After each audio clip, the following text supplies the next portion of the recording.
কতটা আয় হবে আর কতটা ব্যয় হবে, এটা কিন্তু একটা বিশাল বড় জিজ্ঞাসা, প্রশ্ন সবার মনে। অনেকেই এই বিষয়টা নিয়ে কিন্তু চিন্তিত যে আমি যা আয় করছি তার কতটা অংশ সেভ করব এবং কোথায় কিভাবে সেভ করব বা কতটা খরচ করা উচিত, সেটা কিন্তু অবশ্যই একটা চিন্তার বিষয়। তাই তোমরা সবসময় একটা জিনিস মনে রাখবে, যখন তোমরা আয় করবে না, সেই আয়ের সঙ্গে সঙ্গে সেই ব্যয়ের ক্যালকুলেশন করা, যে টাকাটা তোমরা এক্সপেন্স করছো, যেটা স্পেন্ড হচ্ছে, যেটা খরচ হচ্ছে, সেটা তোমার কি পরিমাণে হচ্ছে, কতটা পরিমাণে হচ্ছে, এই আয়ের সঙ্গে এর একটা রেশিও আছে, ওই রেশিওটা কিন্তু তোমাকে মেনটেন করে চলতে হবে।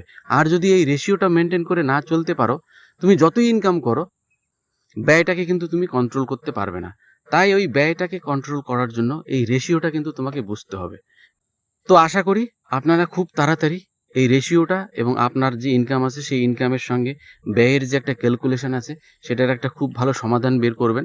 আর কে কে এই সমাধান নিয়ে ভাবছেন, খাটছেন, অবশ্যই আমাকে একটু কমেন্টে জানাবেন।